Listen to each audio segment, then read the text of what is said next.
മിക്ക രോഗികളും നമ്മുടെ അടുത്ത് പല പല അസുഖങ്ങൾ കൊണ്ട് വരാറുണ്ട്.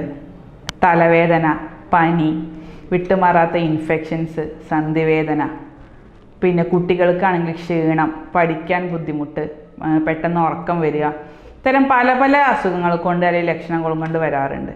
ഭക്ഷണത്തിൽ ഉൾപ്പെടുത്തുക. ആ ഭക്ഷണത്തിൽ ഉൾപ്പെടുത്തിയാൽ തന്നെ നമുക്ക് ഈ വൈറ്റമിൻ്റെ ഡെഫിഷ്യൻസിയും അതുപോലെ അയണിൻ്റെ ഡെഫിഷ്യൻസിയൊക്കെ കറക്റ്റ് ചെയ്യാൻ കഴിയും. എന്നിട്ടും നമുക്ക് ഈ ബ്ലഡ് നോക്കിയിട്ട് പക്ഷെ പിന്നെയും ഈ ഹിമോഗ്ലോബിൻ കൂടുന്നില്ല എന്നുണ്ടെങ്കിൽ ചില ഭക്ഷണങ്ങൾ കഴിച്ചാൽ ഈ അയണിൻ്റെ അല്ലെങ്കിൽ ഈ ഇരുമ്പിൻ്റെ ആഗിരണത്തെ തടയുന്ന ചില ഭക്ഷണങ്ങൾ ഉണ്ടാവും.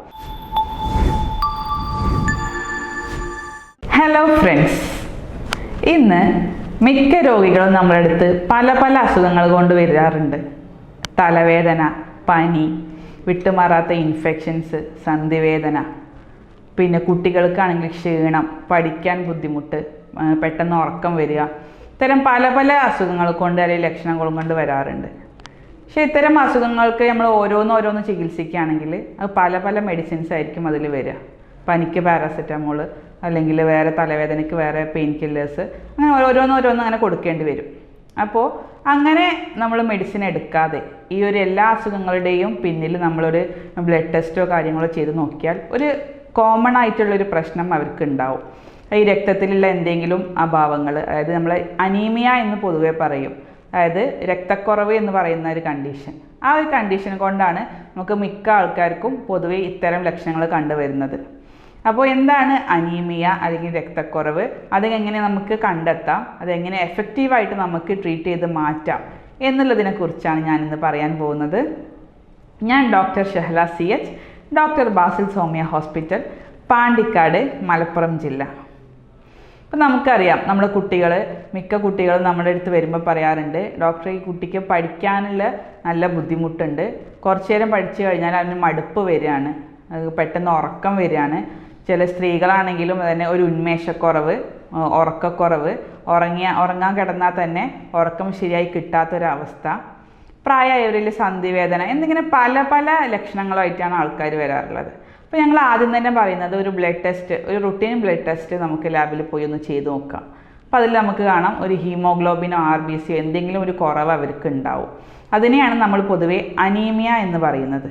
അപ്പോൾ അനീമിയ എന്ന് വെച്ചാൽ രക്തത്തിലുള്ള ഒരു ഘടകമാണ് ഹീമോഗ്ലോബിൻ. ആ ഹീമോഗ്ലോബിൻ്റെ ലെവല് നോർമലി അത് 12 മുതൽ 14 ഗ്രാം വരെ അത് കാണാറുണ്ട്. അതിലേറെ കുറവ് വരുമ്പോൾ 11 ആവാം, 10 ആവാം, 9 ആവാം, 8 ആവാം. ഈ ഒരു റേഞ്ചിൽ വരുമ്പോഴാണ് അതിനെ അനീമിയ എന്ന് പറയുന്നത്. അത് 6 കുറവാണെങ്കിൽ അതൊരു സിവിയർ കണ്ടീഷനാണ്. അതിലേക്ക് ബ്ലഡ് ട്രാൻസ്ഫ്യൂഷനൊക്കെ നമുക്ക് കൊടുക്കേണ്ടി വരും. സാധാരണ നമ്മൾ പ്രഗ്നൻ്റ് ആയിട്ടുള്ള വുമൻസിനോടൊക്കെ നമ്മൾ പറയാറുണ്ട്, മുഖം നോക്കിയിട്ട് ആകെ ഒരു വിളർത്തിരിക്കുന്ന പോലെ ഉണ്ട് മുഖം കണ്ടിട്ട്. ചില കുട്ടികളുടെ മുഖം കണ്ടാലും കണ്ണിൻ്റെ താഴ്ഭാഗം പരിശോധിച്ചാലും അറിയാം, ഒരു വിളർത്ത പോലെ അവരിത് കാണാറുണ്ട്. ഇത് അനീമിയൻ്റെ ഒരു ലക്ഷണമാണ്. അപ്പോൾ എന്തുകൊണ്ടാണ് ഈ അനീമിയ വരുന്നത് എന്ന് നോക്കാം. അതിൽ ഒന്നാമത്തേതായിട്ട് നമുക്ക് നോക്കേണ്ടത് ഒരു ബ്ലഡിലുള്ള RBC അല്ലെങ്കിൽ ഹീമോഗ്ലോബിൻ്റെ പ്രൊഡക്ഷൻ കുറയുന്നത് കാരണമാണ്. അപ്പോൾ നമുക്കറിയാം, ഈ RBC അല്ലെങ്കിൽ ഹീമോഗ്ലോബിൻ ഉണ്ടാവണമെങ്കിൽ നമുക്ക് കുറേ ന്യൂട്രിയൻസ് ബോഡിയിൽ വേണം. അത് അയൺ ആയിക്കോട്ടെ, വൈറ്റമിൻ B12, ഫോളിക് ആസിഡ് തുടങ്ങിയ ഒട്ടനവധി ന്യൂട്രിയൻസുകളൊക്കെ ഉണ്ടെങ്കിൽ ഈ ഹീമോഗ്ലോബിൻ്റെ അല്ലെങ്കിൽ ഈ ചുവന്ന രക്താണുക്കളുടെ പ്രൊഡക്ഷൻ എഫക്റ്റീവായിട്ട് നടക്കുകയുള്ളൂ. അപ്പോൾ ആ ന്യൂട്രിയൻസ് നമുക്ക് ബോഡിയിലേക്ക് സപ്ലൈ ചെയ്യാൻ കഴിഞ്ഞിട്ടില്ലെങ്കിൽ അവയുടെ പ്രൊഡക്ഷനും താനേ കുറയും. അങ്ങനത്തെ കണ്ടീഷൻ കൊണ്ടാണ് അനീമിയ ഉണ്ടാവുന്നത്. അതിന് ഒന്നാമത്തെ കാരണം അയൺ ഡെഫിഷ്യൻസി ഉണ്ടാവാം, 2 വൈറ്റമിൻ B12 ഡെഫിഷ്യൻസി കാരണം ഉണ്ടാവാം, അല്ലെങ്കിൽ ഫോളിക് ആസിഡ് ഡെഫിഷ്യൻസി കൊണ്ട് ഉണ്ടാവാം. അപ്പോൾ ഇത്തരത്തിലുള്ള അനീമിയകളെ പൊതുവെ ഡെഫിഷ്യൻസി അനീമിയാസ് എന്നാണ് പൊതുവെ പറയാറുള്ളത്. അപ്പോൾ ഇതിൽ നമ്മൾ ശ്രദ്ധിക്കേണ്ടത് ഭക്ഷണത്തിൽ നമ്മൾ പരമാവധി അത്തരം ന്യൂട്രിയൻസുകൾ ഉൾപ്പെടുത്തുക.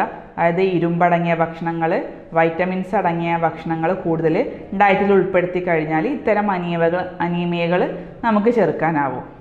രണ്ടാമത്തെ ഒരു കാരണം പറയുന്നത് കൂടുതലായിട്ട് അവയുടെ നാശം, ഡിസ്ട്രക്ഷൻ സംഭവിച്ചത് കൊണ്ട് വരുന്നതാണ്.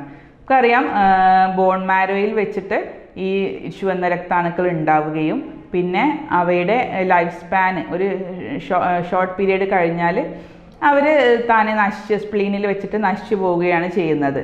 അപ്പോൾ ഇവിടെ നാശം കൂടുകയും അതിൻ്റെ ഫോർമേഷൻ പ്രൊഡക്ഷൻ കുറയുകയും ചെയ്യുന്ന കണ്ടീഷനെയാണ് നമ്മൾ ഹീമോലൈറ്റിക് അനീമിയാസ് എന്ന് പറയുന്നത്. ഇത് കുറച്ച് സിവിയർ കണ്ടീഷനാണ് ഹീമോലൈറ്റിക് അനീമിയാസ്. പിന്നെ വരുന്നത് സ്ത്രീകളിൽ പൊതുവെ പ്രഗ്നൻസി പീരീഡിൽ കാണുന്നുണ്ട്. പ്രഗ്നൻസി പീരീഡ് നമുക്കറിയാം ഗർഭസ്ഥ ശിശുവിൻ്റെയും ആ പ്രഗ്നൻ്റ് ആയുള്ള വുമൻ്റെയും ന്യൂട്രീഷണൽ നീഡ്സ് കുറച്ച് കൂടുതലായിരിക്കും. അതുകൊണ്ട് തന്നെ രക്തത്തിൻ്റെ അളവും താരതമ്യേന അവർക്ക് കുറവായിരിക്കും. അപ്പോൾ ആ കണ്ടീഷനിൽ നമ്മൾ അയൺ സപ്ലിമെൻറ്റ്സുകൾ അല്ലെങ്കിൽ കാൽഷ്യം സപ്ലിമെൻറ്റ്സ് ഒക്കെ കൊടുത്തു വരാറുണ്ട്. ഇപ്പോൾ ഗർഭിണികൾ നിർബന്ധമായിട്ടും അങ്ങനത്തെ സപ്ലിമെൻറ്റ്സ് എടുക്കുക. കാരണം എന്തായാലും അവർക്കൊരു അഭാവം അയണിൻ്റെ അല്ലെങ്കിൽ രക്തത്തിൻ്റെ അഭാവം അവർക്ക് ഉണ്ടാവാൻ ചാൻസ് ഉണ്ട്. അപ്പോൾ എന്തായാലും ഗർഭിണികൾ ഈ സപ്ലിമെൻറ്റ്സ് തുടർച്ചയായിട്ട് എടുക്കുക. പിന്നെ സ്ത്രീകൾക്ക് പറയുന്നത് മെൻസ്ട്രേഷൻ്റെ ടൈമിൽ, മെൻസ്ട്രേഷൻ എന്ന് വെച്ചാൽ ചിലവർക്ക് ഈ PCOD ഒക്കെ ഉള്ളവർക്ക് മെൻസസ് കുറച്ച് പ്രൊലോങ്ഡ് ആയിരിക്കും അല്ലെങ്കിൽ ഹെവി ബ്ലീഡിങ് ആയിരിക്കും. അങ്ങനെ കൂടുതലായിട്ട് ബ്ലഡ് ലോസ് വരുന്ന കണ്ടീഷനിലും ഈ അനീമിയ വരാറുണ്ട്. പിന്നെ പറയുന്നത് എന്തെങ്കിലും നമ്മൾ വയറ് സംബന്ധമായിട്ടുള്ള വ്രണങ്ങൾ, അൾസറുകൾ, ക്യാൻസറുകൾ എന്നിങ്ങനെ ബ്ലഡ് ചോരുന്ന എന്തെങ്കിലും ഒരു അസുഖങ്ങൾ വയറ്റിലുണ്ടെങ്കിൽ അത് കാരണവും ഈ അനീമിയ വരാറുണ്ട്. അപ്പോൾ ഇതൊക്കെയാണ് പൊതുവായിട്ടുള്ള കാരണങ്ങൾ. ഇനി നമുക്കറിയാം ഇതിൻ്റെ ലക്ഷണങ്ങൾ എന്തൊക്കെയാണെന്ന്. ഇപ്പോൾ ലക്ഷണങ്ങൾ നമ്മൾ പറഞ്ഞാൽ കുട്ടികളിലായാലും പ്രഗ്നൻ്റ് വുമണിലായാലും അല്ലെങ്കിൽ വാർദ്ധക്യത്തിലെത്തിയാലും അവരുടെ മുഖം നോക്കിയാൽ നമുക്ക് മനസ്സിലാകും ഒരു വിളർത്ത ഒരു ഫേസ് ആയിരിക്കും അവർക്ക് ഉണ്ടാവുക. പിന്നെ തലവേദന, തലകറക്കം, തലചുറ്റൽ, അതുപോലെ തന്നെ ക്ഷീണം, പിന്നെ ഇടയ്ക്കിടയ്ക്ക് പനി വരിക, ഇൻഫെക്ഷൻസ് ഇടയ്ക്കിടയ്ക്ക് വരിക. പിന്നെ സ്ത്രീകളാണെങ്കിൽ പീരിയഡ്സ് കറക്റ്റ് ആവാതിരിക്കുക, ഹെവി ബ്ലീഡിങ്ങോ അല്ലെങ്കിൽ ബ്ലീഡിങ് കുറയുക, അങ്ങനത്തെ എന്തെങ്കിലും ഒരു കണ്ടീഷൻ വരിക. പിന്നെ അതുപോലെ തന്നെ സ്ത്രീകൾക്കാണെങ്കിൽ കുറച്ച് പണിയെടുത്താൽ തന്നെ പെട്ടെന്ന് ക്ഷീണം വരിക, ഉറക്കം വരുന്നുണ്ടാവും, പക്ഷേ കിടന്നാൽ ഉറക്കം മുറുകെ കിട്ടാത്തൊരവസ്ഥ വരുന്നുണ്ട്. പിന്നെ സന്ധിവേദന, കൈകാലുകളിൽ വേദന, തരിപ്പ് കാര്യങ്ങളെല്ലാം ഈ രക്തക്കുറവ് കാരണം നമുക്ക് കാണാൻ പറ്റും. അപ്പോൾ ഒട്ടനവധി ലക്ഷണങ്ങളാണ് ഈ അനീമിയ കാരണം ഉണ്ടാകുന്നത്. ഇതൊരു ഡിസീസ് കണ്ടീഷൻ അല്ല, ഒരു സിംറ്റമായിട്ടാണ്, ഒരു ലക്ഷണമായിട്ടാണ് നമ്മൾ ഈ അനീമിയയെ പറയുന്നത്. അപ്പോൾ ഇത്തരത്തിലാണ് ലക്ഷണങ്ങൾ നമ്മൾ കാണുന്നത്. ഇനി എങ്ങനെ നമുക്കിതിനെ കണ്ടെത്താം? പല ആൾക്കാരിലും ഇത് കണ്ടെത്താതെ പോകുന്നുണ്ട്. അതുകൊണ്ട് തന്നെ ഓരോ അസുഖങ്ങൾക്കും അവർ പല പല ട്രീറ്റ്മെൻറ്റ്സും എടുത്തിട്ട് പല ഗുളികകളും അല്ലെങ്കിൽ പല മരുന്നുകളും അനാവശ്യമായിട്ട് അവർ ഉപയോഗിച്ച് കണ്ടുവരുന്നുണ്ട്. അപ്പോൾ അത് ഒഴിവാക്കാനായി നമ്മൾ ആദ്യം ചെയ്യേണ്ടത് ഒരു റുട്ടീൻ ബ്ലഡ് ടെസ്റ്റ്, ഒരു ചെറിയ പൈസ അതിനുണ്ടാവുള്ളൂ, ഒരു റുട്ടീൻ ബ്ലഡ് ടെസ്റ്റ് ചെയ്യുക. അതിൽ ഹീമോഗ്ലോബിൻ്റെ അളവ് എത്രയാണെന്ന് നോക്കുക. ഇപ്പോൾ റുട്ടീൻ ബ്ലഡ് ടെസ്റ്റിൽ നമ്മൾ പറഞ്ഞല്ലോ 12 to 14 നോർമൽ വരുന്നത്. അതിലേറെ കുറവാണെങ്കിൽ എന്തായാലും അതിനുള്ള ഒരു കറക്ഷനായിട്ട് നമ്മൾ വീട്ടിലുള്ള കാര്യങ്ങൾ ശ്രദ്ധിക്കുക, അല്ലെങ്കിൽ ഡോക്ടറെ കണ്ടിട്ട് അതിൻ്റെ നല്ലൊരു എഫക്റ്റീവായിട്ടുള്ള ട്രീറ്റ്മെൻറ്റും സ്റ്റാർട്ട് ചെയ്യുക. ഇനി നമുക്ക് ഈ ഭക്ഷണത്തിലൂടെ നമ്മൾ ശ്രദ്ധിക്കേണ്ട കാര്യങ്ങളാണ്. നമ്മൾ പറഞ്ഞ പോലെ തന്നെ ഈ ചുവന്ന രക്താണുക്കൾ കൂടണമെങ്കിൽ നമ്മൾ ഭക്ഷണത്തിലൂടെയുള്ള ന്യൂട്രിയൻസ് കൂട്ടിക്കൊടുക്കണം. ആ സപ്ലൈ കൂട്ടുമ്പോഴാണ് നമ്മളെ ബോഡിയിലുള്ള രക്തത്തിൻ്റെ അളവും കൂടുകയുള്ളൂ.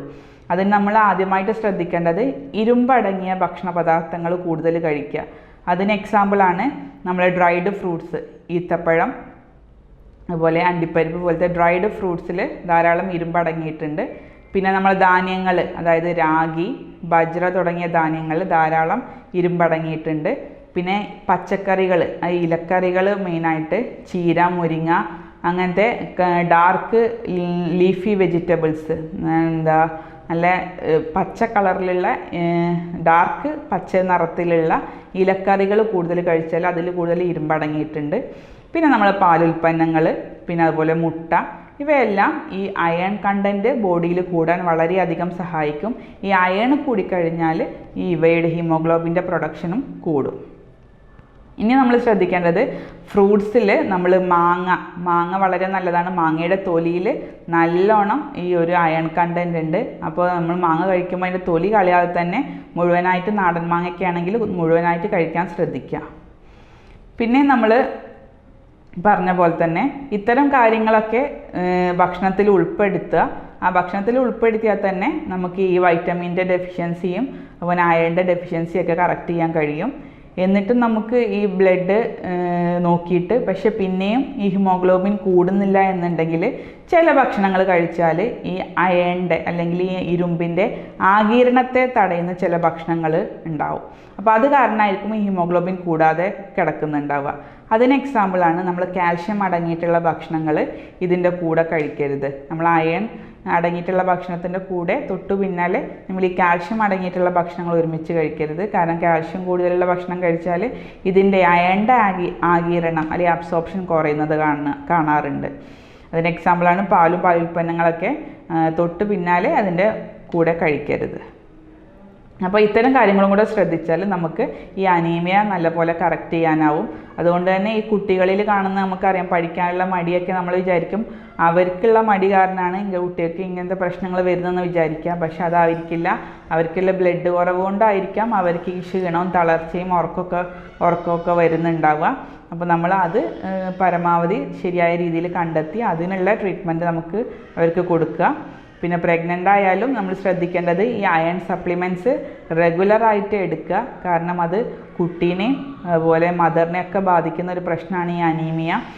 നേരത്തെ പ്രസവം നടക്കാനും കുട്ടിക്ക് വേഗം ഇൻഫെക്ഷൻസ് ഒക്കെ വരാനുള്ള വളരെയധികം ചാൻസ് ഉണ്ട്. അപ്പോൾ ഗർഭിണികളും കൂടുതലായിട്ട് ഇത്തരം കാര്യങ്ങൾ ശ്രദ്ധിക്കുക.